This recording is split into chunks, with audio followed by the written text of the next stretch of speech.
قرآن کریم میں جو سائنسی معجزات آج سامنے آ رہی ہیں، یہ اس بات کا ثبوت ہے کہ قرآن کسی انسان کا نہیں بلکہ اللہ کا کلام ہے۔ قرآن میں اللہ تعالیٰ نے لوگوں کو بار بار اس طرف متوجہ کیا کہ مظاہر فطرت پر غور و فکر کریں اور ان میں اس کی نشانیاں تلاش کریں۔ قرآن کریم کی ایک آیت میں اللہ نے اس دنیا کی سب سے حقیر اور کمزور مخلوق کی مثال بیان کی ہے، جس میں موجودہ مطلب کو سمجھ کر ایک انسان اس دنیا کا اصل مطلب جان سکتا ہے۔ تمام جانداروں میں یہ نشانیاں موجود ہیں، لیکن چند ایک خاص طور پر وہ ہیں جن کا ذکر اللہ نے قرآن پاک میں فرمایا، اور انہی جانداروں میں سے ایک مچھر ہے۔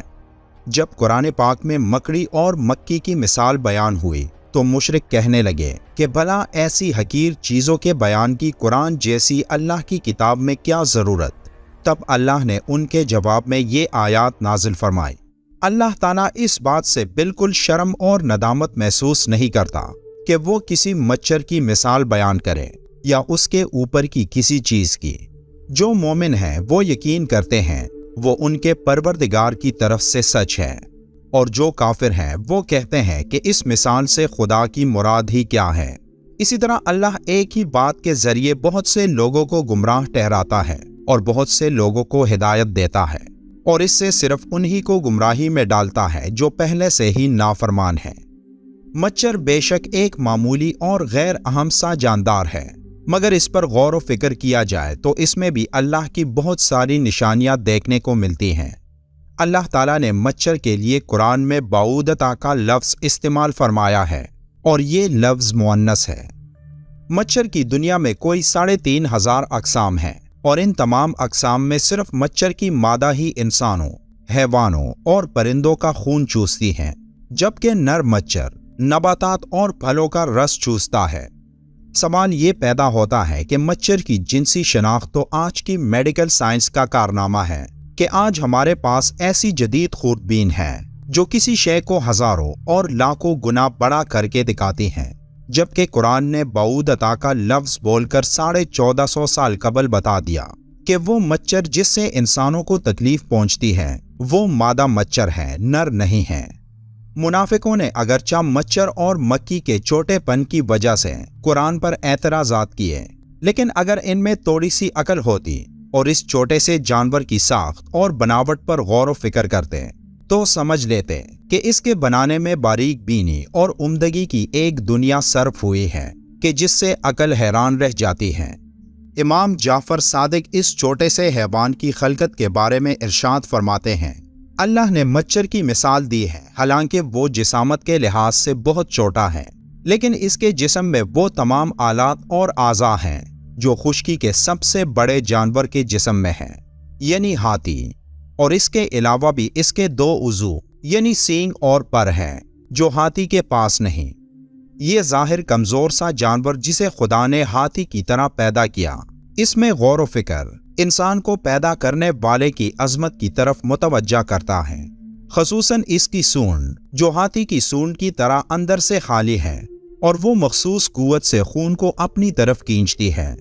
یہ اتنا حساس ہوتا ہے کہ صرف کسی چیز کے اٹھنے سے خطرہ محسوس کر لیتا ہے اور بڑی تیزی سے اپنے آپ کو خطرے کی جگہ سے دور لے جاتا ہے، اور تعجب کی بات یہ ہے کہ انتہائی کمزور ہونے کے باوجود بڑے سے بڑے جانور کو عاجز کر دیتا ہے۔ حضرت علی رضی اللہ تعالیٰ عنہ نے فرمایا، اگر دنیا جہاں کے سب زندہ مخلوقات جمع ہو جائیں اور باہم مل کے کوشش کریں کہ ایک مچھر بنا لیں تو وہ ہرگز ایسا نہیں کر سکتے، بلکہ اس جاندار کی خلقت کے اسرار پر ان کی عقلیں دنگ رہ جائیں گی اور وہ تک کر انجام کو پہنچ جائیں گے۔ آج میڈیکل سائنس دانوں نے مچھر کی 3500 کے لگ بھگ اقسام کی کھوج کی ہے، لیکن یہ تعداد یقینی نہیں۔ اب ان کی کل اقسام کتنی ہیں یہ صرف ایک اللہ ہی کو علم ہے۔ میری طرح آپ میں سے بھی بہت سے دوستوں کے ذہنوں میں یہ خیال آیا ہوگا کہ آخر اس مثال کا مطلب کیا ہے، لیکن جب آپ ایک مچھر کی آنکھ کو دیکھیں تو آپ کا دماغ مفلوج ہو جائے گا۔ مچھر کی ایک آنکھ کے اندر بھی کئی آنکھیں ہیں، اور یہ تمام آنکھیں ایک ساتھ کام کرتی ہیں۔ جب آپ اس کے بارے میں جان لوگے تو تب آپ کے ذہن میں بھی یہ آیت کریمہ آئے گی۔